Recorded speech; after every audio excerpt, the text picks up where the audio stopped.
¿Qué tal? ¿Cómo les va? Vamos a, en este caso, mostrar la práctica número 2 de nuestro curso de reparación de PC del año 2020, con la especialidad Organización del Computador. Y en este caso nos va a tocar analizar un componente muy importante de la computadora de escritorio, que es la fuente de alimentación. En este caso, la fuente de alimentación es denominada ATX, es la que se usa actualmente en la gran mayoría de los equipos de escritorio de uso de oficina, doméstico y también podríamos decir profesional. Esta es una fuente estándar, ¿sí? Donde vamos a encontrar siempre una etiqueta, como acá, como la del ejemplo, una etiqueta que nos va a mostrar la marca de la fuente, por lo general también la potencia o la cantidad de energía que es capaz de entregar, y algunos otros datos técnicos. Siempre los más importantes están relacionados con marca, que indica la calidad, y la potencia, ya que las computadoras, dependiendo de la cantidad y tipo de componentes que tengan, para consumir mayor cantidad de energía o menor cantidad de energía, y la fuente debe ser capaz de poder entregar esa potencia, si no puede sufrir un deterioro muy rápido, ¿no? Se puede llegar a arruinar. Bueno, vamos a ir mostrando otras partes de la fuente. Generalmente esto lo vamos a ver la parte trasera de cualquier gabinete de un equipo de escritorio, donde tenemos un conector para recibir el cable de energía, ¿sí? Que viene de los 220 volt, que va a traer los 220 volt en corriente alterna de nuestra red domiciliaria, ¿sí? Ya que justamente la función de la fuente va a ser convertir el voltaje que viene por este cable, ¿sí? Dentro de la fuente se encuentra una serie de circuitos que van a reducir el valor de voltaje y lo va a modificar de una corriente del tipo alterna a una corriente de tipo continua, ¿no? Para eso tiene que pasar por varias etapas de trabajo, que es reducir el voltaje, después hacer una rectificación del voltaje, ¿no? Porque la señal alterna tiene una forma de senoide y la señal de corriente continua tiene una forma de señal plana, constante, ¿sí? Una línea recta. Entonces, bueno, para eso se utiliza un circuito rectificador, y luego se utiliza unos filtros para permitir que la forma de la señal quede lo más plana posible.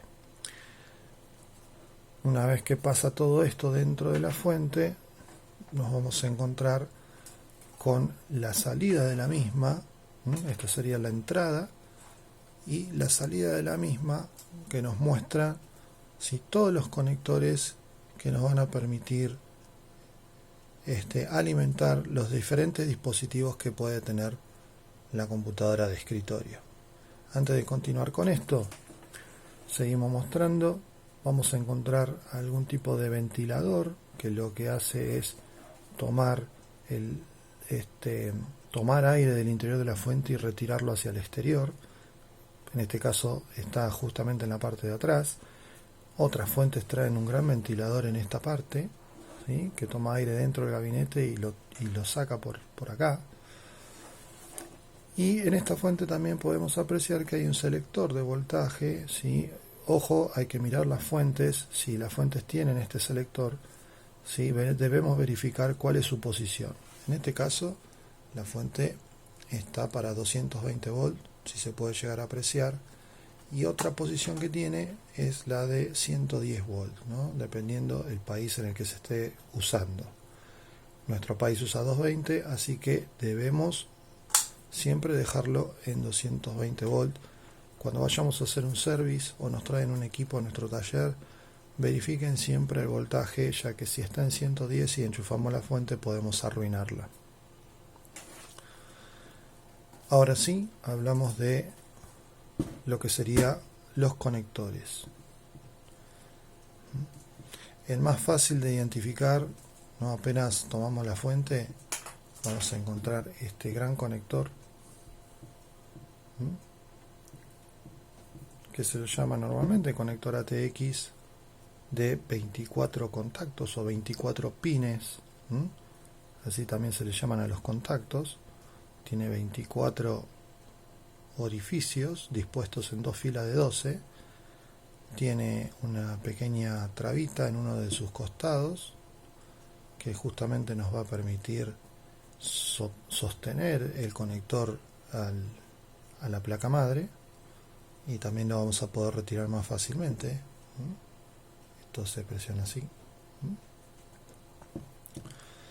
Este conector es para alimentar a la placa madre y la mayoría de los componentes que se conectan a él. Una característica de este conector es que se puede desarmar, quedando un conector de 20 contactos. Este agregado, que se hace a las fuentes actuales de 24 pines, ¿sí?, es para alimentar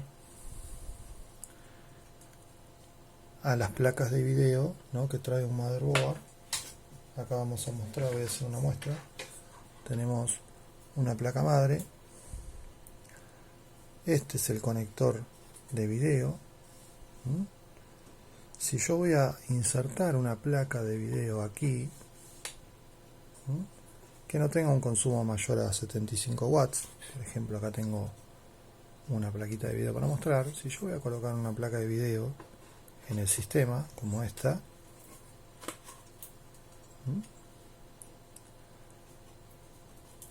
siempre el conector debe estar completo. Le vamos a enchufarlo justamente a la placa madre. Si yo dejo incompleto el conector, ¿sí?, o sea, lo saco de esta manera y lo enchufo, van a ver que van a quedar 4 contactos libres, y estos contactos alimentan a este conector, ¿no?, donde está puesta la placa de video. Si yo no coloco esto, no coloco estos 4 contactos, la placa de video no recibe energía, por lo tanto no va a funcionar y no se va a activar el equipo. Entonces es muy importante que el conector esté completo. Si yo voy a usar el video que viene integrado en este equipo, en este motherboard, ¿sí?, acá se ve el conector VGA, eso indica de que hay un video que está integrado a la placa, que por ahí no es necesario esta otra, o sea, es otra opción de uso en este caso. Bueno, yo en este caso sí podría usar la fuente de esta manera, aunque tampoco tiene mucho sentido, pero sí podría usar, ya que hay fuentes que son nada más de 20 contactos, y yo podría usarla así, de esta manera, ya que el video integrado va a tomar energía desde acá y no desde acá. Entonces puede funcionar sin ningún problema con 20 contactos. Pero bueno, si ya lo tienen, ya viene así la fuente, dejamos el conector armado y listo. Esto es en el caso de que por ahí se encuentren fuentes viejas que tienen conector de 20 en vez de 24, y si lo quieren combinar con un mother de este tipo que tiene 24, hay que tener en cuenta esto, ¿no?, que si se usa video integrado no hay problema, podemos usar conector de 20, pero bueno, si vamos a poner una placa e insertarla acá, obligatoriamente tienen que estar los 24 conectores puestos. Bueno, dicho esto, seguimos hablando de los conectores de la fuente. Conector entonces ATX de 24 pines, conector auxiliar, ¿sí?, o ATX de 12 volts, ¿sí? Este conector va a entregar energía al procesador. Vuelvo a mostrar la placa. Vamos a encontrar en las placas madres modernas que hay un conector justamente de 4 contactos, que es el conector ATX, y este conector alimenta al procesador, ¿sí? Al componente que está debajo de este cooler, debajo de este ventilador, ¿sí? Por lo tanto, también es imprescindible conectar. Vamos a conectar, también tiene una palanquita. El conector también tiene un posicionamiento para esa palanquita.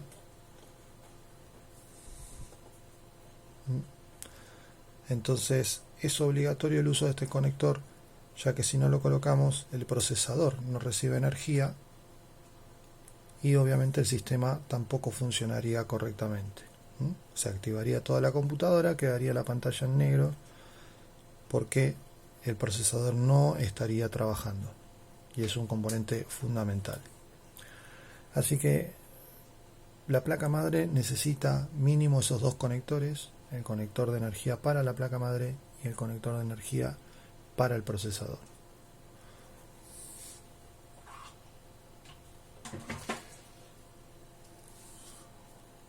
Bueno, continuando con conectores, un conector auxiliar que puede traer o no la fuente, en este caso sí lo tiene, lo voy a mostrar, es el conector de fuente, se llama PCI Express. Fíjense que acá justo aparece el nombre, PCIe, y sirve para alimentar placas de video, ¿no? Placas de video de alta potencia, ¿sí? Hay placas que pueden traer un conector, fíjense que es parecido al auxiliar, pero en este caso tiene 6 contactos, ¿sí? No tiene 4, tiene 6 contactos.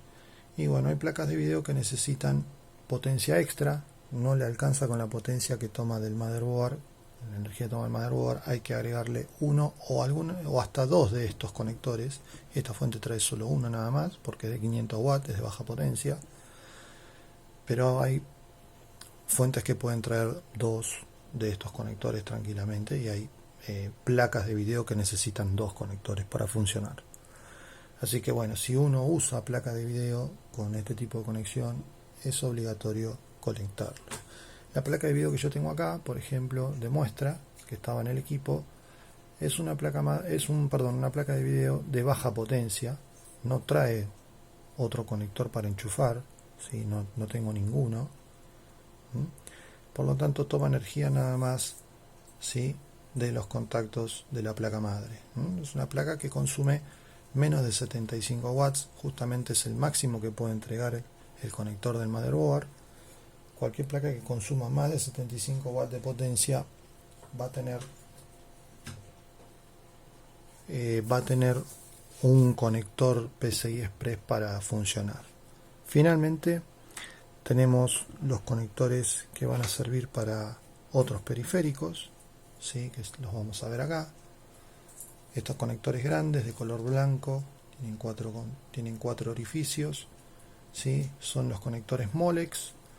Se utilizan para conectar, por ejemplo, ventiladores, ¿no? Acá tengo un ventilador con conexión Molex, entonces yo puedo enchufar acá para darle energía a ese ventilador. También se usaba para los discos rígidos antiguos, para las lectoras de CD antiguas, tenían este tipo de conexión. Hoy se usa más que nada para ventilación, iluminación, ¿sí? Para luces de los gabinetes. Es el conector más utilizado para ese uso. Otro conector muy importante que hoy vamos a encontrar en todas las fuentes modernas es el conector SATA, ¿sí? Estos conectores pequeños, finitos, ¿sí?, que tienen forma de L, para que uno no se confunda al conectar, no lo podemos conectar mal, que sirve para los discos modernos, para los discos rígidos modernos y para las grabadoras modernas, ¿sí? Las grabadoras de DVD o los discos rígidos modernos utilizan conexión SATA, ¿sí?, para la alimentación, ya no utilizan más el Molex. Y bueno, otro conector que ya está en desuso, es discontinuo, es el conector Berg, ¿sí? Conector que se usaban para las viejas disqueteras. Hoy en día una fuente moderna no tiene este tipo de conector, ¿sí? Esto ya solamente en fuentes antiguas, ya que la disquetera hoy en día no se utiliza. Esto entonces son los grupos de cables, ¿sí? Ahora vamos a mostrar cómo sería la conexión de estos conectores en el equipo.